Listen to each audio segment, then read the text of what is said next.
ഞാൻ നിങ്ങൾക്കൊരു കഥ പറഞ്ഞു തരാം. എൻ്റെ കഥയുടെ പേരാണ് പ്രജാക്ഷേമ തൽപരനായ ഒരു രാജാവ്. ധാരാളം ഇബാദത്തുകൾ ചെയ്തിരുന്ന, ഖുർആൻ മനഃപാഠമാക്കിയ മഹ്മൂദ് അൽ അഫ്ന്ദിയായിരുന്നു ആ രാജാവ്.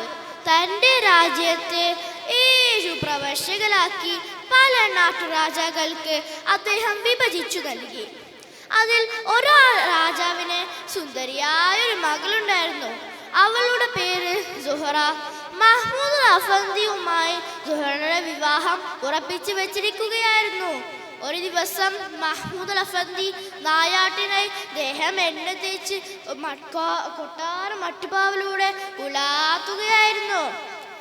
ഖുർആൻ പാരായണത്തിൽ അതീവ താല്പര്യം കാണിച്ചിരുന്ന മഹ്മൂദ് അൽ അഫ്ന്ദിയുടെ അതിരങ്ങളാൽ ഖുർആൻ സദാ മൊഴിഞ്ഞു. ആൽ ഇംറാനിലെ 26-ാമത്തെ ആയത്തെത്തിയപ്പോൾ മഹ്മൂദ് അൽ അഫ്ന്ദിക്ക് ഒരു സംശയം. എല്ലാ അധികാരം എടുക്കുന്നവനും നൽകുന്നവനും നീയാണെങ്കിൽ എൻ്റെ അധികാരം ഈ സെക്കൻഡിൽ നീ എങ്ങനെ ഇല്ലാതാക്കും? പെട്ടെന്നൊരു ഭടൻ ഓടി വന്നു. മഹാരാജാവേ, മഹാരാജാവേ, കൊട്ടാര മുറ്റത്ത് ഒരു പുലി. ഹേ പുലിയോ? മഹാരാജാവ് മുറ്റത്തെത്തി. ഭടന്മാർ കൈവതും പുലി ഓടിക്കാൻ ശ്രമിച്ചു. പക്ഷെ പുലി പിന്മാറുന്ന പ്രശ്നമില്ല. അവസാനം മഹ്മൂദ് അൽ അഫ്ന്ദി തൻ്റെ ഉടവാൾ വലിച്ചൂരി പുലി നേരെ നീങ്ങി. പെട്ടെന്ന് പുലി ഇടതൂന്ന് നിൽക്കുന്ന ഒരു കാട്ടിലേക്ക് ഓടി. പിറകെ മഹ്മൂദ് അൽ അഫ്ന്ദി കുതിരപ്പുറത്തിലും. ദീർഘനേരത്തെ പരിശ്രമത്തിനൊടുവിൽ പുലി കാട്ടിലെ അപ്രത്യക്ഷനായി. ക്ഷീണം കാരണം മഹ്മൂദ് അൽ അഫ്ന്ദി ഒരു പാറപ്പുറത്ത് നിന്ന് കിടന്നു ഉറങ്ങിപ്പോയി. അതേ സമയത്ത് നമ്മളൊരു സുഹറയുടെ കൊട്ടാരത്തിൽ ഒരു കളവ് നടന്നു. സുഹറയുടെ വിവാഹാഭരണങ്ങളെല്ലാം ഒരു കള്ളൻ മോഷ്ടിച്ചു. ഇതറിഞ്ഞ രാജാവ് കോപിതനായി. ആരവിടെ? 3 ദിവസത്തിനകം കള്ളനെ നമ്മൾ മുന്നിൽ ഹാജരാക്കുകയും. വടന്മാർ നാടാകെ തിരഞ്ഞു. പക്ഷേ കള്ളനെ കിട്ടിയില്ല. അവസാനം തല പോകുമെന്ന് ഭയന്ന് അവർ കാട്ടിലേക്ക് കാടുകയറി. കാടും കേഴും വഴി അവർ വഴിയൊരു സാധനം കണ്ടു. ഒന്നും കൂടി ശ്രദ്ധിച്ചു നോക്കി. ദേഹത്ത് എണ്ണ തേച്ച് ഒരാൾ പാറപ്പുറത്ത് നിന്ന് സുഖമായി കിടന്നുറങ്ങുന്നു. കള്ളനാണെന്ന് കരുതി മഹ്മൂദ് അൽ അഫ്ന്ദിയെ പിടിച്ചു കെട്ടി കൊട്ടാരത്തെത്തിച്ചു. ആരും അറിയാതെ വിചാരണം ചെയ്തു. 2 കൈകൾ വെട്ടിമാറ്റി. വേദന കൊണ്ട് മധുരമുറി സ്വരത്തിൽ തലവറയിൽ നിന്ന് ഖുർആൻ പാരായണം ചെയ്യുകയായിരുന്നു മഹ്മൂദ് അൽ അഫ്ന്ദി. അതിൽ ആകസ്തനായ സുഹറ അദ്ദേഹത്തിന് തന്റെ ഉസ്താദായി കിട്ടാൻ ആഗ്രഹിച്ചു. തന്റെ ഭാവി വരണാൻ അറിയാതെ സുഹറ ഖുർആൻ ക്ലാസ് ആരംഭിച്ചു. അങ്ങനെ ഒരു ദിവസം ഖുർആൻ ക്ലാസ് നടന്നിരിക്കുകയായിരുന്നു. ഉസ്താദ് ആൽ ഇംറാനിലെ 26-ാമത്തെ ആയത്ത് ഓതി കൊടുക്കുമ്പോൾ പെട്ടെന്ന് ഉസ്താദ് പോത്തിരിന്നായി വീണു. കാര്യം അന്വേഷിച്ചപ്പോഴാണ് അത് മഹ്മൂദ് അൽ അഫ്ന്ദിയാണ് അവർ മനസ്സിലാക്കിയത്. ഒരു കള്ളനും വികലാംഗനായ ഒരാളെ തന്റെ ഭർത്താവായി ലഭിക്കണമെന്ന് മനസ്സിലാക്കി സുഹറ ഒരു പ്രാന്തിയെ പോലെ അഭിനയിച്ചു. ഒപ്പം കള്ളനെ ഭർത്താവായി കിട്ടാൻ അവൾ വാശി വയ്ക്കുകയും ചെയ്തു. തന്റെ മകളുടെ വിവാഹ ജീവിതം ആചരിച്ച് രാജാവ് അത് സമ്മതിച്ചു. അന്ന് രാത്രി താൻ ചെയ്ത പാവത്തിന്റെ വണ്ണമോർത്ത് മനമുറുക്കി പശ്ചാത്തപിക്കുകയായിരുന്നു മഹ്മൂദ് അൽ അഫ്ന്ദി. അന്ന് രാത്രി മഹ്മൂദ് അൽ അഫ്ന്ദി ഉറങ്ങുമ്പോൾ അതാ തിരുനബി കിനാവിൽ വരുന്നു. തിരുനബിയോട് തന്റെ വിഷമങ്ങളെല്ലാം മഹ്മൂദ് അൽ അഫ്ന്ദി പറഞ്ഞു. തിരുനബി 2 കൈകൾ നീട്ടാൻ ആവശ്യപ്പെട്ടു. മഹാത്ഭുതം!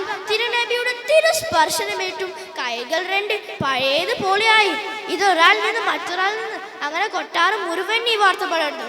അത് മഹ്മൂദ് അൽ അഫ്ന്ദിയാണ് മനസ്സിലാക്കിയ രാജാവ് അദ്ദേഹത്തിന്റെ കാൽ മാപ്പ് പറഞ്ഞു. രാജേ, അങ്ങ് ചെയ്ത തെറ്റ് എന്നോടല്ലേ? അതും അറിയാതെ ഞാൻ രക്ഷിതാവായ അള്ളാഹുവിനോടാണ് തെറ്റ് ചെയ്തത്. ഇതിന് ശിക്ഷ എനിക്ക് ലഭിച്ചത്. പ്രിയരെ, അള്ളാഹു ഉദ്ദേശിച്ച ഏത് കാര്യവും മാറിയുമെന്ന് നിങ്ങൾക്ക് മനസ്സിലായില്ലേ? ശുഭം ഇവിടെ നിർത്തുന്നു. അസ്സലാമു അലൈക്കും വറഹ്മത്തുള്ളാഹി വബറകാതുഹു. അസ്സലാമു അലൈക്കും. ബഹുമാനപ്പെട്ട ഉസ്താദുമാളെ, പ്രിയ കൂട്ടുകാരെ, ഈ മഹത്തായ വേളയിൽ നിങ്ങളുടെ മുന്നിൽ നിന്ന് ഞാൻ ഒരു കൊച്ചു കഥ പറയാൻ ഞാനും ആഗ്രഹിക്കുന്നു. നാഥൻ തൗഫീക്ക് ചെയ്യട്ടെ. ആമീൻ. നിങ്ങൾക്കെല്ലാവർക്കും കഥ കേൾക്കാൻ ഇഷ്ടമല്ലേ? ആരുടെ കഥയാണെന്ന് അറിയാമോ? മുത്തുനബി സല്ലല്ലാഹു അലൈഹി വസല്ലം തങ്ങളുടെ കഥയാണ് കേട്ടോ. ഒരിക്കൽ മുത്തുനബി സ്വല്ലല്ലാഹു അലൈഹി വസല്ലം തങ്ങൾ ഇങ്ങനെ ഒരു വഴിയിലൂടെ സഞ്ചരിക്കുകയായിരുന്നു. അപ്പോഴതാ ഒരു കൂട്ടം ആളുകൾ വരുന്നു. അവർ മുത്തുനബി സ്വല്ലല്ലാഹു അലൈഹി വസല്ലം തങ്ങളെ പരിഹസിക്കാനും കളിയാക്കാനും തുടങ്ങി. ഭ്രാന്തൻ എന്നതിൽ അവൾ വിളിച്ച് കളിയാക്കി. അവൾ മുത്തുനബി സ്വല്ലല്ലാഹു അലൈഹി വസല്ലം തങ്ങളെല്ലാം പുഞ്ചരിച്ചുകൊണ്ട് കേട്ടു നിന്നു. അവരിൽ നിന്ന് ചിലർ മുത്തുനബി സ്വല്ലല്ലാഹു അലൈഹി വസല്ലം തങ്ങളെ കല്ലെടുത്തെറിയാൻ തുടങ്ങി. മുത്തുനബി സ്വല്ലല്ലാഹു അലൈഹി വസല്ലം തങ്ങളുടെ കാലിൽ നിന്ന് ചോര വരാൻ തുടങ്ങി. അപ്പോൾ ജിബ്രീൽ അലൈഹിസ്സലാം അവിടെ വന്നുകൊണ്ട് ചോദിച്ചു, പുന്നാര നബിയെ, ഈ കാണുന്ന മലകൾ ഞാൻ അവളുടെ മേൽ മലകെട്ടിയോ? അപ്പോൾ മുത്തുനബി സ്വല്ലല്ലാഹു അലൈഹി വസല്ലം തങ്ങളുടെ മറുപടി എന്താണെന്നറിയാമോ?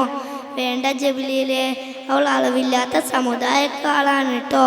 നിങ്ങളെല്ലാവരും മുത്തുനബി സ്വല്ലല്ലാഹു അലൈഹി വസല്ലം തങ്ങളുടെ സ്വഭാവം കേട്ടല്ലോ. ഹായ്, എന്ത് നല്ല സ്വഭാവം! കൂട്ടുകാരെ, നമുക്കും ഇങ്ങനെയുമുള്ള സ്വഭാവമാണ് വേണ്ടത് കേട്ടോ. നാഥൻ തൗഫീഖ് ചെയ്യട്ടെ. ആമീൻ. നിങ്ങൾക്ക് എല്ലാവർക്കും എൻ്റെ കഥ ഇഷ്ടമായല്ലോ. ഞാൻ പോട്ടെ. അസ്സലാമു അലൈക്കും. അസ്സലാമു അലൈക്കും. SKSSF നടത്തപ്പെടുന്ന സർഗലത്തിൻ്റെ ഈ ധന്യമായ വേദിയിൽ ഞാനൊരു കൊച്ചു കഥ പറയാം. നിങ്ങൾക്കറിയാമോ ആരാണ് അൽഖമാർ റളിയല്ലാഹു അൻഹു? അൽഖമാർ റളിയല്ലാഹു അൻഹു ആണ് നബി സല്ലല്ലാഹു അലൈഹി വസല്ലം തങ്ങളുടെ സദസ്സുകളിലും യുദ്ധങ്ങളിലൊക്കെ പങ്കെടുത്തിരുന്ന സ്വഹാബിയായിരുന്നു അൽഖമാർ റളിയല്ലാഹു അൻഹു. അങ്ങനെ അൽഖമാർ റളിയല്ലാഹു അൻഹു ഒരു ദിവസം മരണമാസന്നമായപ്പോൾ അദ്ദേഹത്തിൻ്റെ ഭാര്യ ഒരു ദൂതൻ മുഖേന നബി സല്ലല്ലാഹു അലൈഹി വസല്ലം തങ്ങളെ അറിയിച്ചു. അപ്പോൾ നബി സല്ലല്ലാഹു അലൈഹി വസല്ലം തങ്ങൾ കലിമ ചൊല്ലിക്കൊടുക്കാൻ ബിലാൽ റളിയല്ലാഹുവിനെയും അമ്മാർ റളിയല്ലാഹുവിനെയും അയച്ചു. അപ്പോൾ അവർ വീട്ടിലെത്തിയപ്പോൾ അൽഖമാർ റളിയല്ലാഹു മരണവേദനയിലായിരുന്നു. മരണവേദനയിലായപ്പോൾ അവർ കലിമ ചൊല്ലിക്കൊടുത്തപ്പോൾ അൽഖമാർ റളിയല്ലാഹു ചൊല്ലിയില്ല. ഈ വിവരം അറിഞ്ഞതോടെ നബി സല്ലല്ലാഹു അലൈഹി വസല്ലം തങ്ങൾ അന്വേഷിച്ചു, അൽഖമാർ റളിയല്ലാഹുവിൻ്റെ മാതാപിതാക്കളിൽ നിന്ന് ആരെങ്കിലും ജീവിച്ചിരിപ്പുണ്ടോ? അപ്പോൾ നബി സല്ലല്ലാഹു അലൈഹി വസല്ലം തങ്ങൾക്ക് വിവരം അറിഞ്ഞ് അൽഖമാർ റളിയല്ലാഹുവിൻ്റെ മാതാവ് ജീവിച്ചിരിപ്പുണ്ട് എന്ന്. അപ്പോൾ നബി സല്ലല്ലാഹു അലൈഹി വസല്ലം തങ്ങൾ കൂട്ടിക്കൊണ്ടുവരാൻ പറയുകയും അപ്പോൾ മാതാവ് വരികയും ചെയ്തു.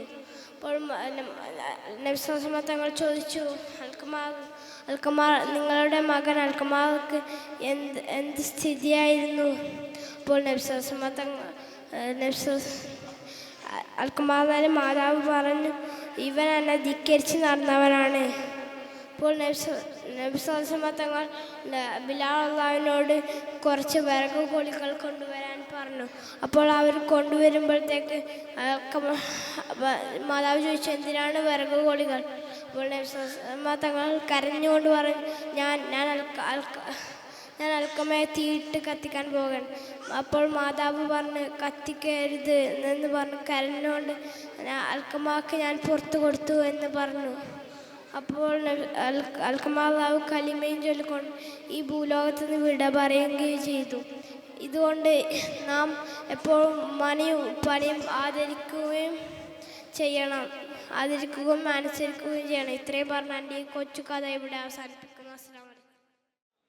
അസ്സലാമു അലൈക്കും. ബഹുമാനപ്പെട്ട ഉസ്താദുമാരെ, എൻ്റെ കഥ കേൾക്കാൻ വന്നിരിക്കുന്ന കൂട്ടുകാരെ, എന്നെ സ്നേഹിക്കുന്ന മാതാപിതാക്കളെ, ഈ സുന്ദര സുദിനത്തിൽ ഞാനൊരു കൊച്ചു കഥ പറയാം. നല്ല രസമുള്ള കഥയാണ്. ഒരിക്കൽ സൈനബ് എന്ന സ്ത്രീ മുത്തുനബിക്ക് കുറച്ച് ആട്ടിറച്ചി കൊടുത്തയച്ചു. സമ്മാനം കൊടുത്തതാണ് കേട്ടോ. നബിയും സഹാബികളും അത് കഴിക്കാൻ ആരംഭിച്ചു. പെട്ടെന്ന് എല്ലാവരും കൈകൾ ഉയർത്തുക, ആരും ഇത് ഭക്ഷിക്കരുത്, ഇതിൽ വിഷം കലർത്തിയിട്ടുണ്ട് എന്ന് നബി തങ്ങൾ പറഞ്ഞപ്പോൾ എല്ലാവരും അത്ഭുതപ്പെട്ടു. നബി തങ്ങൾ ആ പെൺകുട്ടിയെ കൊണ്ടുവരാൻ പറഞ്ഞു. അവൾ വന്നപ്പോൾ നബി തങ്ങൾ ചോദിച്ചു, നീ ഇതിൽ വിഷം കലർത്തിയിട്ടുണ്ടോ? ഉണ്ട്. എന്തിനാ നീ ഇതിൽ വിഷം കലർത്തിയത്? നബി തങ്ങൾ വീണ്ടും ചോദിച്ചു. താങ്കൾ യഥാർത്ഥ പ്രവാചകനാണെങ്കിൽ താങ്കൾക്ക് ഇതിൽ വിഷമുണ്ടെന്ന് എന്നറിയാൻ കഴിയും, അതിനെ പരീക്ഷിക്കാനാണ്. അവൾ മടിയില്ലാതെ പറഞ്ഞു, ശരി ശരി, ഈ ഇറച്ചി കഷ്ണം എന്നോട് പറഞ്ഞു ഇതിൽ വിഷമുണ്ടെന്ന്, അതുകൊണ്ട് നീ പോയിക്കോ. നബി തങ്ങൾ അവൾക്ക് മാപ്പ് കൊടുത്തു. പ്രിയ സുഹൃത്തുക്കളെ, നിങ്ങൾ എൻ്റെ കഥ കേട്ടല്ലോ. നബിയുടെ സ്വഭാവം എങ്ങനെയുണ്ട്? നബിയെ കൊല്ലാൻ നോക്കിയ ആളുകൾക്ക് അപ്പോൾ തന്നെ മാപ്പ് കൊടുത്തല്ലേ. ഞങ്ങളും അതേപോലെയുള്ള സ്വഭാവക്കാരാവണം. റബ്ബ് തൗഫീക്ക് നൽകട്ടെ. ആമീൻ. അസ്സലാമു അലൈക്കും. പ്രിയപ്പെട്ട ഉസ്താദുമാരെ, രക്ഷിതാക്കളെ, എൻ്റെ കൂട്ടുകാരെ, അസ്സലാമു അലൈക്കും. നിങ്ങൾക്ക് എല്ലാവർക്കും കഥ കേൾക്കാൻ ഇഷ്ടമാണല്ലോ. എന്നാൽ ഞാൻ മുത്തുനബിയെ കുറിച്ചൊരു കഥ പറഞ്ഞു തരാം. കഥയുടെ പേര് യതീമിനെ സ്നേഹിച്ച നബി. അന്നൊരു പെരുന്നാൾ ദിവസമായിരുന്നു. മദീന നഗരം മുഴുവൻ ജനങ്ങളാൽ നിറഞ്ഞിരിക്കുന്നു. എങ്ങും സന്തോഷങ്ങൾ, ബഹളങ്ങൾ. നബി സല്ലല്ലാഹു അലൈഹി വസല്ലം തങ്ങൾ ഒരു വഴിയിലൂടെ സഞ്ചരിക്കാൻ ഇറങ്ങി. കുറച്ചു ദൂരെ നടന്നപ്പോൾ ഒരു മൈതാനയിൽ കുറേ കുട്ടികൾ കളിക്കുന്ന കണ്ടു. എന്ത് സുന്ദരമായ കാഴ്ച! പക്ഷേ ഒരു കുട്ടി മാത്രം ദൂരെ മുഷിഞ്ഞ വസ്ത്രം ധരിച്ച് വിഷമിച്ചിരിക്കുന്ന നബി സല്ലല്ലാഹു അലൈഹി വസല്ലം തങ്ങൾ കണ്ടു. നബി സല്ലല്ലാഹു അലൈഹി വസല്ലം തങ്ങൾ ആ പിഞ്ചു ബാലന്റെ അടുത്ത് പോയി ചോദിച്ചു, മോനെ, ഇന്നൊരു പെരുന്നാൾ ദിവസമായിട്ട് മോൻ മാത്രം എന്താ ഇന്ന് വിഷമിച്ചിരിക്കുന്നത്? പറയൂ പറയൂ. ചോദ്യം കേൾക്കേണ്ട താമസം. അപ്പോൾ മോൻ തേങ്ങി തേങ്ങി കരയാൻ തുടങ്ങി. അല്ലാഹുവിന്റെ റസൂലേ, ഞാൻ അനാഥയാണ്. എൻ്റെ ഉപ്പയും ഉമ്മയും മരണപ്പെട്ടു. നബി സല്ലല്ലാഹു അലൈഹി വസല്ലം തങ്ങളോട് നെഞ്ചു പടഞ്ഞു. നബി സല്ലല്ലാഹു അലൈഹി വസല്ലം തങ്ങൾ ആ പിഞ്ചു ബാലനെ എടുത്തു, ഒരു മുത്ത് കൊടുത്തു, വീട്ടിലോട്ട് കൊണ്ടുപോയി. എന്നിട്ട് ആയിഷ ബീവിയെ വിളിച്ചു. ഹേ ആയിഷ, ഇന്നൊരു പെരുന്നാൾ സമ്മാനം ഞാൻ കൊടുത്തിട്ടുണ്ട്. ആയിഷ ബീവി സന്തോഷത്തോടെ നബി സല്ലല്ലാഹു അലൈഹി വസല്ലം തങ്ങളോട് എടുത്തു വന്നു. അപ്പോൾ നബി സല്ലല്ലാഹു അലൈഹി വസല്ലം തങ്ങൾ ആയിഷ ബീവിയോട് ഇങ്ങനെ പറഞ്ഞു, ഹേ ആയിഷ, ഈ പൊന്നുമോനെ കുളിപ്പിച്ച് നല്ല വസ്ത്രം ധരിച്ച് വയറ് നിറച്ച് ഭക്ഷണം കൊടുക്കൂ ആയിഷ. ആയിഷ ബീവി സന്തോഷത്തോടെ സ്വീകരിച്ചു. ആയിഷ ബീവി കുളിപ്പിച്ച് നല്ല വസ്ത്രം ധരിപ്പിച്ച് വയർ നിറച്ച് ഭക്ഷണം കൊടുത്തതിന് ശേഷം നബി സല്ലല്ലാഹു അലൈഹി വസല്ലം തങ്ങളോട് എടുത്തു വന്നു. അപ്പോൾ നബി സല്ലല്ലാഹു അലൈഹി വസല്ലം തങ്ങൾ ആ പിഞ്ചു ബാലന്റെ തലയിൽ തടവി പറഞ്ഞു, മോനെ, ഇന്നു മുതൽ മോന്റെ ഉപ്പയും ഉമ്മയും ഞങ്ങളാണ്. ആ പൊന്നു മോന്റെ മുഖം സന്തോഷത്തോടെ പ്രകാശിച്ചു. അനാഥയായ വളർന്ന നബി സല്ലല്ലാഹു അലൈഹി വസല്ലം തങ്ങൾ അതുകൊണ്ടാണ് പറയുന്നത്, യതീമക്കളുടെ മുന്നിൽ വെച്ച് സ്വന്തം മക്കളിൽ ലാളിക്കരുതെന്ന്. പിഞ്ചു കുഞ്ഞുങ്ങളെ വളരെ സ്നേഹിച്ച നബി സല്ലല്ലാഹു അലൈഹി വസല്ലം തങ്ങളെ പിൻപറ്റി ജീവിക്കാൻ ഞാൻ തൗഫീഖ് തരട്ടെ. ആമീൻ യാ റബ്ബൽ ആലമീൻ. ഇത്രയും പറഞ്ഞ എൻ്റെ കൊച്ചു കഥ ഞാൻ നിർത്തുന്നു. അസ്സലാമു അലൈക്കും. السلام عليكم ورحمة الله وبركاته. الحمد لله، الصلاة والسلام على رسول الله وعلى آله وصحبه وبرضا الله. أما بعد, SKSSF സംസ്ഥാന കമ്മിറ്റി നടത്തപ്പെടുന്ന സർഗലത്തിന്റെ വർണ്ണാഭമായ ഈ വേദിയിൽ ഹ്രസ്വമായ ഒരു കഥ പറയാനാണ് ഞാൻ ആഗ്രഹിക്കുന്നത്. മാന്യ സദസ്സിന് സ്നേഹാഭിവാദ്യങ്ങൾ. മുത്തുനബി മുസ്തഫ സല്ലല്ലാഹു അലൈഹി വസല്ലം തങ്ങളുടെ വഫാത്തിന്റെ ശേഷം ഇസ്ലാമിക ഭരണം ഏറ്റെടുത്ത രണ്ടാം ഖലീഫയാണല്ലോ ഉമർ റളിയല്ലാഹു അൻഹു. നമുക്ക് അവരെ കുറിച്ച് സംസാരിച്ചാലോ? ഉമർ റളിയല്ലാഹു അൻഹുവിന്റെ ഭരണം. നിലാവുള്ള രാത്രിയിൽ ത്വൽഹ റളിയല്ലാഹു അൻഹു ഒരു വഴിയിലൂടെ നടന്നു പോവുകയായിരുന്നു.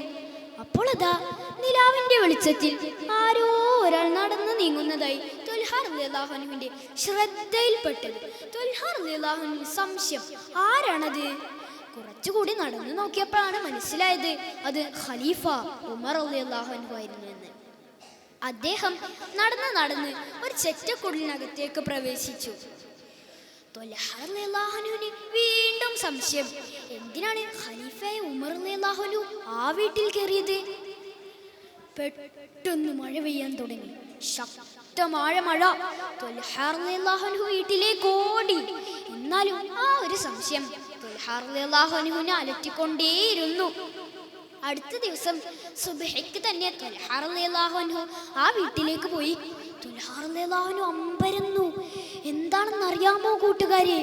കൈ കൈകളും കാലുകളും അനക്കാൻ വയ്യാത്ത വൃദ്ധയായ ഒരു സ്ത്രീയാണ് ത്വൽഹ റളിയല്ലാഹു അൻഹു അവിടെ വെച്ച് കണ്ടത്. അവർ രോഗബാധിതരായി കിടപ്പിലായിരുന്നു. സ്വന്തമായി ഒന്നും ചെയ്യാൻ വയ്യ. ത്വൽഹ റളിയല്ലാഹു അൻഹു ആ ഉമ്മയോട് ചോദിച്ചു, ഉമ്മ, ദിവസം ഇങ്ങോട്ട് വരുന്ന ആളില്ലേ, അതാരാണെന്ന് അറിയാമോ ഉമ്മ? ആ സ്ത്രീ വിറക്കുന്ന ചുണ്ടുകളായി പറഞ്ഞു, മോനെ, അതാരാണെന്നറിയില്ല. കുറേ നാളുകളായി അവൻ ഇങ്ങോട്ട് വരാൻ തുടങ്ങിയിട്ട്. എൻ്റെ കണ്ണുനീർ തുടക്കാൻ, ഞാൻ വിസർജിച്ചതും മൂത്രിച്ചതും എൻ്റെ വായിലെ കഫവും തുടച്ച് വൃത്തിയാക്കാനാണ് മോനെ അവൻ ഇങ്ങോട്ട് വരുന്നത്. വിഷമത്താൽ ഞാൻ കരയുന്ന നേരത്ത് എൻ്റെ കണ്ണുനീർ തുടക്കാൻ, സ്വന്തമായി കൈ പോലും അനക്കാൻ വയ്യാത്ത എൻ്റെ വായിലേക്ക് ഭക്ഷണത്തിൻ്റെ ഉരുളകൾ വെച്ചു തരാൻ. മോനെ, ആ മനുഷ്യൻ ആരാണെന്ന് എനിക്കറിയില്ല, പക്ഷേ മഹാമനസ്സുള്ളൊരു മനുഷ്യനാണ് അദ്ദേഹം. ത്വൽഹ റളിയല്ലാഹു അൻഹു ആ ഉമ്മയോട് ചോദിച്ചു, ഉമ്മ, അതാരാണെന്ന് അറിയണോ? അറിയണം മോനെ, അതാരാണ്, പറ. ആ മനുഷ്യൻ ഈ രാജ്യത്തിന്റെ രാജാവാണ്. റോമൻ സാമ്രാജ്യത്തിന്റെയും പേർഷ്യൻ സാമ്രാജ്യത്തിന്റെയും അധികാരത്തിന്റെ സിംഹാസനങ്ങളും ചെങ്കോലുകളും ഏതൊരു ഉമറിന്റെ മുമ്പിലാണ് പത്തിമടങ്ങി കീഴടങ്ങിയത്. ആ ഉമർ ഈ രാജ്യത്തെ ഭരിക്കുന്ന ഭരണാധികാരി അമീറുൽ മുഅ്മിനീൻ ഖലീഫ ഉമർ റളിയല്ലാഹു അൻഹു ആണ് ഉമ്മ ദിവസവും ഇങ്ങോട്ട് വന്ന് ഉമ്മയുടെ പാദസേവങ്ങൾ ചെയ്യുന്നത്. കൂട്ടുകാരെ, ആരാണ് ഉമർ റളിയല്ലാഹു അൻഹു? ഇല്ലാളി വീരനും ലോകത്തെ തന്നെ കിടുകിടാ വിറപ്പിച്ച ധർമ്മശൂര പരാക്രമിയുമായിരുന്നു ഉമർ റളിയല്ലാഹു അൻഹു. ഇബ്ലീസ് പോലും ഉമർ റളിയല്ലാഹു അൻഹുവിനെ കണ്ടാൽ വഴിമാറിപ്പോകും. കൂട്ടുകാരെ, ഈ കഥയുടെ ഗുണപാഠം എന്താണെന്ന് അറിയാമോ? എത്ര വലിയവരായാലും മറ്റുള്ളവരെ കൂടി പരിഗണിക്കണം, അവർക്ക് സന്തോഷവും സമാധാനവും നൽകണം. ഞാൻ എൻ്റെ കൊച്ചു കഥ നിർത്തുന്നു. വആഖിറു ദഅവാനാ അനിൽ ഹംദുലില്ലാഹി റബ്ബിൽ ആലമീൻ. അസ്സലാമു അലൈക്കും വറഹ്മത്തുള്ളാഹി വബറകാതുഹു. ബഹുമാനപ്പെട്ട ഉസ്താദുമാരെ, രക്ഷിതാക്കളെ, സഹോദരി സഹോദരന്മാരെ, കൂട്ടുകാരെ, അസ്സലാമു അലൈക്കും. മലയാളി വിദ്യാർത്ഥി പ്രസ്ഥാനമായ SKSSF അബുദാബി കമ്മിറ്റിയുടെ കീഴിൽ സംഘടിപ്പിക്കുന്ന സംസ്ഥാന സർഗലൻ വേദിയിലാണല്ലോ നാം ഉള്ളത്. അമീറുൽ മുഅ്മിനീൻ ഉമർ ബിൻ ഖത്താബ് റളിയല്ലാഹു അൻഹുവിന്റെ ഭരണകാലത്തെ ഒരു കഥയാണ് ഞാൻ ഇവിടെ പറയാൻ പോകുന്നത്. ഉമർ റളിയല്ലാഹു അൻഹുവും അബ്ദുല്ലാഹി ബിൻ മസ്ഊദ് റളിയല്ലാഹു അൻഹുവും ഒരിക്കൽ ഷാമിൽ നിന്നും മദീനയിലേക്ക് പോകുകയായിരുന്നു. വഴിയിൽ ഒരു കൊച്ചു വീട്ടിൽ ഒരു ഉമ്മ ഉമർ റളിയല്ലാഹു അൻഹുവിനെ കുറിച്ച് പരാതി പറയുന്നത് ഉമർ റളിയല്ലാഹു അൻഹുവിന്റെ ശ്രദ്ധയിൽപ്പെട്ടു. അപ്പോൾ ഉമർ റളിയല്ലാഹു അൻഹു ചിന്തിച്ചു, എന്തായിരിക്കും ഉമ്മ എന്നെ പറ്റി പരാതി പറയുന്നത്? ഒന്ന് പോയി അന്വേഷിച്ചു നോക്കാം. ഉമർ റളിയല്ലാഹു അൻഹു അങ്ങോട്ട് ചെന്ന് ആ ഉമ്മയോട് ചോദിച്ചു, ഉമ്മ, ഖലീഫ ഉമറിനെ കുറിച്ച് നിങ്ങളുടെ അഭിപ്രായം എന്താണ്? ആ ഉമ്മക്ക് അറിയില്ല കേട്ടോ, തന്നോട് ചോദിക്കുന്നത് ശരിക്കുള്ള അമീറുൽ മുഅ്മിനീനാണെന്ന്. ഉമ്മ പറഞ്ഞു, ലാ ജസാഉല്ലാഹു അന്നി ഖൈറാ, ഉമറിന് ഒരു ഗുണം വരാതിരിക്കട്ടെ. അപ്പോൾ ഉമർ റളിയല്ലാഹു അൻഹു ചോദിച്ചു, എന്തേ ഉമ്മ നിങ്ങൾ അങ്ങനെ പറയാനുള്ള കാരണം? ഉമ്മ പറഞ്ഞു, മോനെ, ഉമർ അധികാരത്തിൽ വന്നതിനു ശേഷം എനിക്ക് ഒരു 5 പൈസയുടെ സഹായം ലഭിച്ചിട്ടില്ല. ഉമർ റളിയല്ലാഹു അൻഹു വിഷമത്തോടെ പറഞ്ഞു, ഉമ്മ, അങ്ങ് മദീനയിൽ ഭരണം നടത്തുന്ന ഉമറിന് എങ്ങനെയാണ് തുറയും ദൂരത്ത് ഒരു കൊച്ചു കൂരയിൽ ഇങ്ങനെ ഒരു ഉമ്മ വിഷമിച്ചിരിക്കുന്നു എന്ന് അറിയാൻ കഴിയുക? അതുകൊണ്ട് ആ ഉമറിനെ ശപിക്കരുത് കേട്ടോ. ഉമ്മ പറഞ്ഞു, അത്ഭുതം തന്നെ, ഉമറിന്റെ അധികാര പരിധിയിൽ ഇരിക്കുന്നവരുടെ വിഷമം അറിയാൻ കഴിയുന്നില്ലെങ്കിൽ പിന്നെ എങ്ങനെയാണ് ഉമർ ഭരണം നടത്തുന്നത്? ഉമർ തങ്ങൾക്ക് വിഷമമായി. ഉമർ തങ്ങൾ ചോദിച്ചു, ഉമ്മ, 5 വർഷമായ ഉമർ എന്നവരുടെ ഭരണകാലത്ത് ലഭിക്കാനുള്ള സഹായത്തിന് പകരമായി ഞാൻ 25 സ്വർണ്ണ ദീനാർ നൽകിയാൽ നിങ്ങൾ ആ ഉമറിനെ പൊരുത്തപ്പെട്ടു കൊടുക്കുമോ? എത്രയാണ്? 25 സ്വർണ്ണ ദീനാർ. ഇത് കേട്ടപ്പോൾ ആ ഉമ്മ സന്തോഷത്തോടെ പറഞ്ഞു, അതേ, ഞാൻ പൊരുത്തപ്പെട്ടു കൊടുക്കാം. ഇത് പറഞ്ഞു തീരുമ്പോഴേക്കും കൂടെയുണ്ടായിരുന്ന അബ്ദുല്ലാഹി ഇബ്നു മസ്ഊദ് റളിയല്ലാഹു അൻഹു അങ്ങോട്ട് കയറി വന്ന് പറഞ്ഞു, അസ്സലാമു അലൈക്കും യാ അമീറുൽ മുഅ്മിനീൻ. അമീറുൽ മുഅ്മിനീൻ എന്ന വാക്ക് കേട്ടപ്പോഴേക്കും ഉമ്മ ഞെട്ടിപ്പോയി. തന്റെ കൈകൾ തലയിൽ വെച്ച് ഇങ്ങനെ പറഞ്ഞു, യാ വൈലതാ, യാ വൈലതാ, എന്റെ നാശമേ, എന്റെ നാശമേ. ഉമർ എന്നിവരുടെ മുഖത്ത് നോക്കി ഞാൻ ശപിച്ചു കളഞ്ഞല്ലോ, അത് മോശമായി പോയല്ലോ. ഉമർ റളിയല്ലാഹു അൻഹു പറഞ്ഞു, ഭയപ്പെടേണ്ട ഉമ്മ, ഭയപ്പെടേണ്ട. നാളെ അല്ലാഹുവിന്റെ കോടതിയിൽ ഈ ഉമറിനെ പറ്റി നിങ്ങൾ അല്ലാഹുവിനോട് പരാതി പറയരുത് കേട്ടോ. അത് മതി ഈ ഉമറിന്. ഇങ്ങനെയായിരുന്നു ഉമർ റളിയല്ലാഹു അൻഹു ഈ ഉമ്മയുടെ പരാതി പരിഹരിച്ചത്. പാവപ്പെട്ടവരുടെയും അബലുകളുടെയും കഷ്ടപ്പാടുകൾ കാണുകയും അതനുസരിച്ച് പ്രവർത്തിക്കുകയും അതിന് ഒരു പരിഹാരം കാണുകയും ചെയ്തിരുന്ന മഹാനായ ഉമർ റളിയല്ലാഹു അൻഹുവിന്റെ ചരിത്രം നമുക്കെല്ലാവർക്കും പാഠമാണ്. അല്ലാഹു ആ മഹാന്മാരുടെ കൂടെ നമ്മളെയും അവന്റെ ജന്നാത്തുൽ ഫിർദൗസിൽ ഒരുമിച്ച് കൂട്ടുമാറാകട്ടെ. അസ്സലാമു അലൈക്കും വറഹ്മത്തുള്ളാഹി വബറകാതുഹു. അസ്സലാമു അലൈക്കും വറഹ്മത്തുള്ളാഹി വബറകാതുഹു. അതാ സൂര്യൻ പടിഞ്ഞാറ് ചക്രവാളത്തിലേക്ക് മുട്ടുകുത്തുകയാണ്. ആരോ നടന്നു വരുന്നുണ്ടല്ലോ. ഫാത്തിമ ബീവി നോക്കിക്കൊണ്ടിരുന്നു. അടുത്തെത്തിയപ്പോഴാണ് മനസ്സിലായത് അത് മുഹമ്മദ് നബി സല്ലല്ലാഹു അലൈഹി വസല്ലം തങ്ങളായിരുന്നു. നബി വീട്ടിന്റെ പുറത്തെത്തി വാതിലിൽ മുട്ടി. സ്നേഹത്തോടെയുള്ള വിളി, ഫാത്തിമ, മോളെ ഫാത്തിമ. ഫാത്തിമ ബീവി കതക് തുറന്നു. മുഹമ്മദ് നബി സല്ലല്ലാഹു അലൈഹി വസല്ലം അകത്തേക്ക് കയറി. മുഹമ്മദ് നബി സല്ലല്ലാഹു അലൈഹി വസല്ലം ചോദിച്ചു, എന്തൊക്കെയുണ്ട് വിശേഷം? ഫാത്തിമ ബീവി വിഷമത്തോടെ പറഞ്ഞു, അൽഹംദുലില്ലാഹ്, 2 ദിവസമായി വല്ലതും കഴിച്ചിട്ട്. അപ്പോൾ നബി സല്ലല്ലാഹു അലൈഹി വസല്ലം തങ്ങൾ തന്റെ കുപ്പായം പൊന്തിച്ച് കാണിച്ചു കൊടുത്തു. ഫാത്തിമ ബീവിക്ക് വിശ്വസിക്കാനായില്ല. എന്താണെന്ന് അറിയാമോ? നബി സല്ലല്ലാഹു അലൈഹി വസല്ലം തങ്ങൾ വിശപ്പ് കാരണം വയറ്റത്ത് കല്ല് വെച്ച് കെട്ടിയിരിക്കുകയാണ്. അതിലേറെക്കാൾ വിഷമം 2 പുഷ്പങ്ങളെ കണക്കെ ഹസനും ഹുസൈനും വിശപ്പ് കൊണ്ട് കരയുകയാണ്. ഉമ്മീ, ഉമ്മീ. അത് കണ്ടപ്പോൾ നബിക്ക് സഹിക്കാനായില്ല.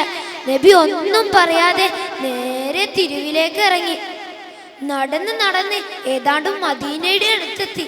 അതാ ഒരു അറാബി തന്റെ ഈന്തപ്പനം തോട്ടം നനക്കുന്നുണ്ടല്ലോ. നബി അറാബിയുടെ അടുത്ത് പോയി ചോദിച്ചു, ഞാൻ നിങ്ങളുടെ ഈന്തപ്പനത്തോട്ടം നനക്കാൻ കൂടട്ടെ? അപ്പോൾ അറാബി പറഞ്ഞു, ആ ശരി, 1 ബക്കറ്റ് കോരിയാൽ 3 കാരക്ക തരാം. അങ്ങനെ നബി സല്ലല്ലാഹു അലൈഹി വസല്ലം തങ്ങൾ വെള്ളം കോരുവാൻ തുടങ്ങി. 1 അല്ല, 2 അല്ല, 3 അല്ല, 8 ബക്കറ്റ്. 9ാമത്തെ ബക്കറ്റ് കോരുമ്പോഴാണ് അത് സംഭവിച്ചത്. ഠിം, കയറ് പൊട്ടി ബക്കറ്റ് കിണറ്റിലേക്ക് വീണു. അറാബി മുഖത്ത് ശക്തിയായി അടിച്ചു. നബിക്ക് സഹിക്കാനായില്ല. വിശപ്പും വേദനയും. നബി ഒന്നും പറയാതെ കിട്ടിയ കാരക്കയുമായി നേരെ വീട്ടിലേക്ക് പോയി. അപ്പോൾ അറാബിക്ക് ഒരു സംശയം, ഞാൻ അടിച്ചത് ഒരു പ്രവാചകനെ ആയിരിക്കുമോ? അറാബി നബിയുടെ വീട്ടിൽ പോയി ചോദിച്ചു, നിങ്ങളൊരു പ്രവാചകനാണെങ്കിൽ എൻ്റെ കൈ ഒന്ന് ശരിയാക്കി തരുമോ? അങ്ങനെ നബി സല്ലല്ലാഹു അലൈഹി വസല്ലം തങ്ങൾ തന്റെ തുപ്പലെടുത്ത് കൈ ശരിയാക്കി കൊടുത്തു. അറാബിക്ക് വിശ്വസിക്കാനായില്ല. അറാബി അങ്ങനെ കലിമ ചൊല്ലി മുസ്ലിമായി. കൂട്ടുകാരെ, ഈ കഥയിൽ നിന്ന് എന്താണ് നിങ്ങൾക്ക് മനസ്സിലായത്? ആളറിയാതെ ആരെയും ഉപദ്രവിക്കാൻ പാടില്ല. വരൂ കൂട്ടുകാരെ, ഈന്തപ്പനത്തോട്ടത്തിലേക്ക് രാപ്പാർഗാം. അസ്സലാമു അലൈക്കും വറഹ്മത്തുള്ളാഹി വബറകാതുഹു. സദസ്സിലിരിക്കുന്ന എല്ലാവർക്കും എൻ്റെ അസ്സലാമു അലൈക്കും വറഹ്മത്തുള്ളാഹി വബറകാതുഹു. എൻ്റെ പേര് ഉമർ മുഖ്താർ ഷാനി. ഞാൻ ഇന്ന് ഇവിടെ അവതരിപ്പിക്കാൻ പോകുന്ന കഥയാണ് ഭൂമിയിൽ ആണ്ടുപോയ കോടീശ്വരൻ. പണ്ട് പണ്ട് മൂസാ നബി ജീവിച്ചിരുന്ന കാലത്ത് ജീവിച്ചിരുന്ന അദ്ദേഹത്തിൻ്റെ കൂട്ടുകാരനായിരുന്നു ഹാറൂൻ. സത്യസന്ധനും സാത്വികനും ആയ അദ്ദേഹം പരമദാരിദ്ര്യനും ആയിരുന്നു. ഒരു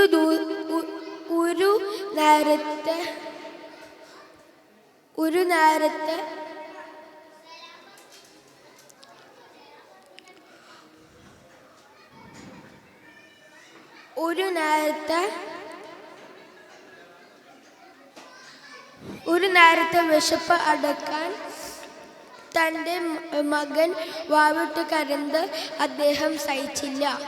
ഒരു ദിവസം മൂസാ നബിയോട്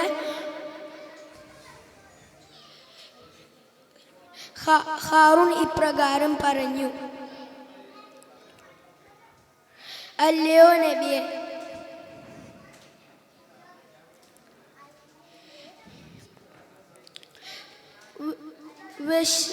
വിഷ്ണു കരയുന്ന മക്കളുടെ മുഖം കാണുമ്പോൾ ഹൃദയം വിങ്ങുന്നു.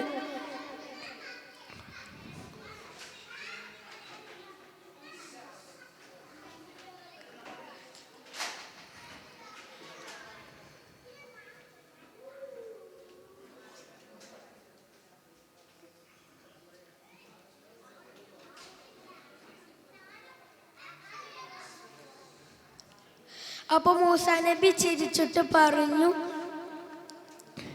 ഇല്ല, ഈ ലോകത്തെ നശ്വരവും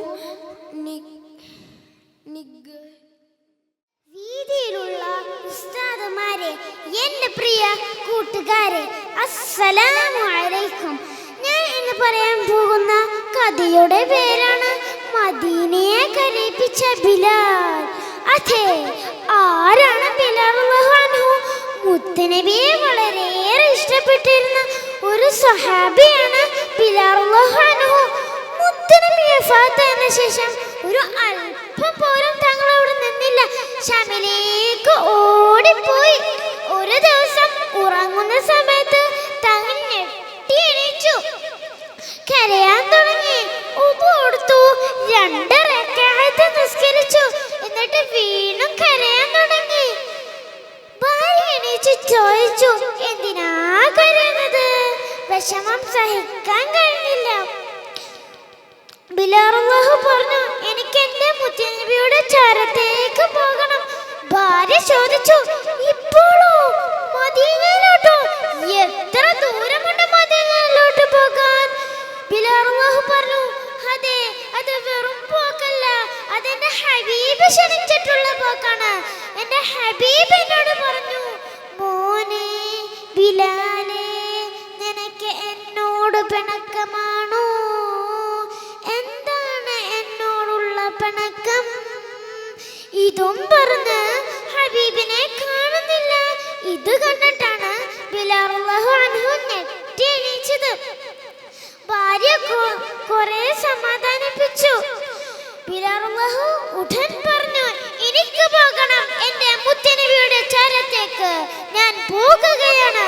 അന്ന് കാറില്ല, ബസ്സില്ല, ട്രെയിനില്ല, ഒന്നും തന്നെ ഇല്ല.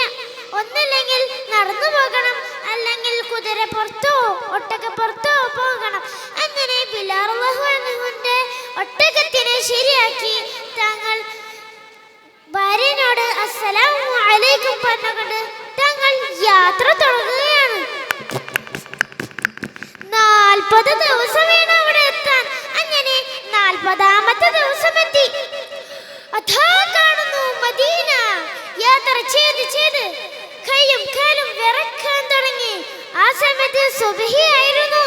ആരും പള്ളിയിലേക്ക് എത്തിയിട്ടില്ല. ബാങ്ക് വിളിച്ചിട്ടുമില്ല. ആള് ഉറങ്ങിപ്പോയി. അങ്ങനെ വിറക്കുന്ന കാലുകൂടെ ബിലാൽ റളിയല്ലാഹു അൻഹു ബാങ്ക് വിളിക്കാൻ കേറി നിന്നു. അല്ലാഹ്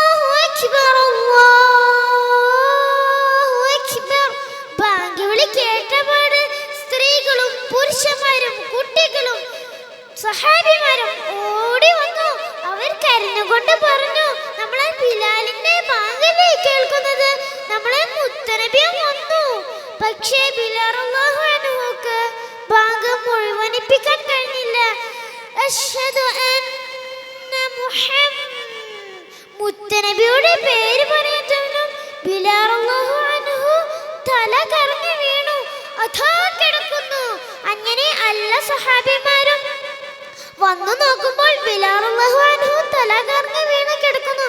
അങ്ങനെ എല്ലാ സഹാബിമാരും കൂടി ബിലാൽ റളിയല്ലാഹു അൻഹുവിനെ എടുത്തുകൊണ്ട് മുത്തനബിയുടെ ചരത്തേക്ക് കൊണ്ട് കിടത്തി. അല്പം നേരം കഴിഞ്ഞപ്പോൾ തങ്ങൾ കണ്ണു തുറന്നു.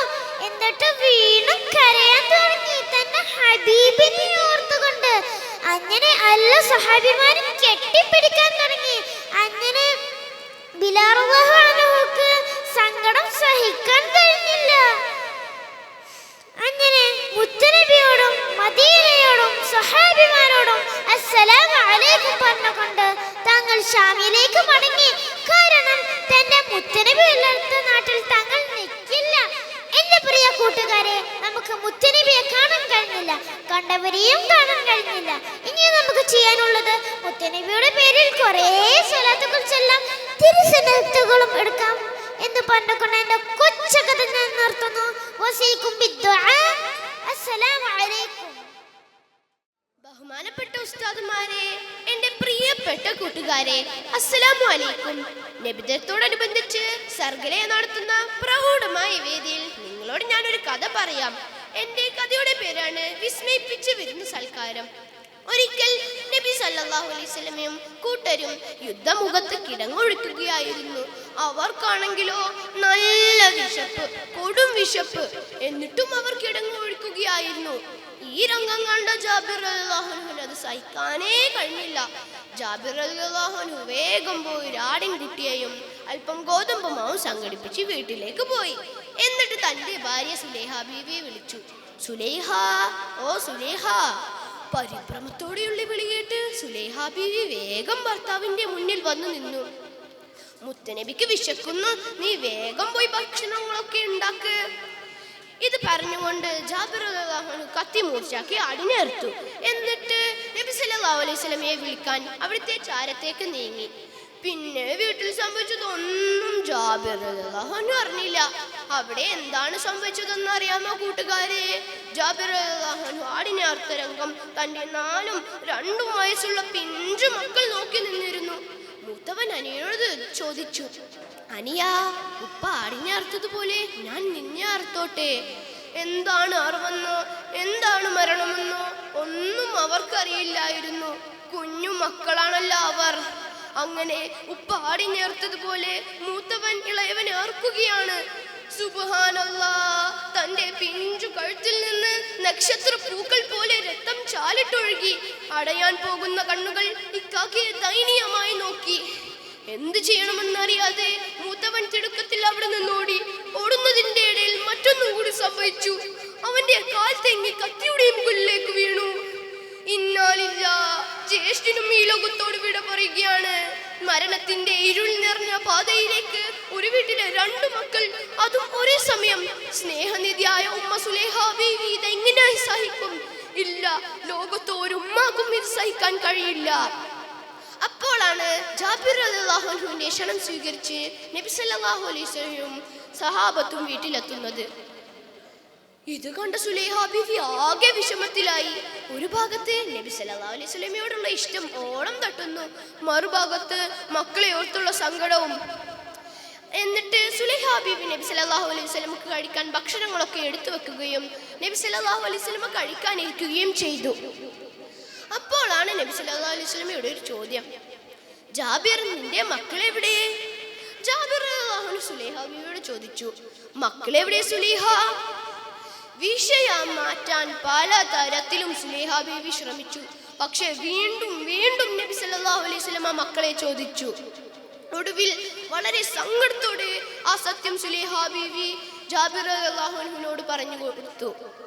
ജാബിർ, കണ്ണീരിൽ കുതിർന്ന ജാബിർ റളിയല്ലാഹു അൻഹു വിഷയങ്ങളെല്ലാം നബി സല്ലല്ലാഹു അലൈഹി വസല്ലമയോട് പറയുകയും ചെയ്തു. അപ്പോൾ നബി സല്ലല്ലാഹു അലൈഹി വസല്ലമ പറഞ്ഞു, ഞാൻ തന്നെ അവരെ വിളിക്കാം. യബ്നാൻ ജാബിർ, ജാബിറിന്റെ 2 മക്കളെ. അപ്പോഴാണ് കൂട്ടുകാരെ അവിടെ ഒരു അത്ഭുതം നടന്നത്. ചോരയിൽ പുതച്ചു കിടന്ന ആ രണ്ടു മക്കൾ അനുസരണയുള്ള മക്കളെ പോലെ അതാ എഴുന്നേറ്റ് വരുന്നു. അവരുടെ കണ്ണുകൾക്ക് അത് വിശ്വസിക്കാനേ കഴിഞ്ഞില്ല. വിശ്വസിക്കാതിരിക്കാൻ കഴിയുമോ? മുത്തുനബി വിളിച്ചാൽ വരുമല്ലോ. അങ്ങനെ ആ വിരുന്ന് സൽക്കാരം ഒരു വിസ്മയിപ്പിച്ച വിരുന്ന് സൽക്കാരമായി. കൂട്ടുകാരെ, ഈ കഥയിലൂടെ മുത്തുനബിയോടുള്ള അതിരുകളില്ലാത്ത സ്നേഹം നമുക്ക് കൂട്ടുകാർക്കെല്ലാം പറഞ്ഞു കൊടുക്കാമല്ലോ. സുലൈഹ ബീവിയുടെ ഈമാൻ അള്ളാഹു നമുക്ക് എല്ലാവർക്കും നൽകുമാറാവട്ടെ. ഇത്രയും പറഞ്ഞുകൊണ്ട് ഞാൻ എൻ്റെ ഈ കഥ അവസാനിപ്പിക്കുന്നു. അസ്സലാമു അലൈക്കും വറഹ്മത്തുള്ളാഹി തആല വബറകാതുഹു.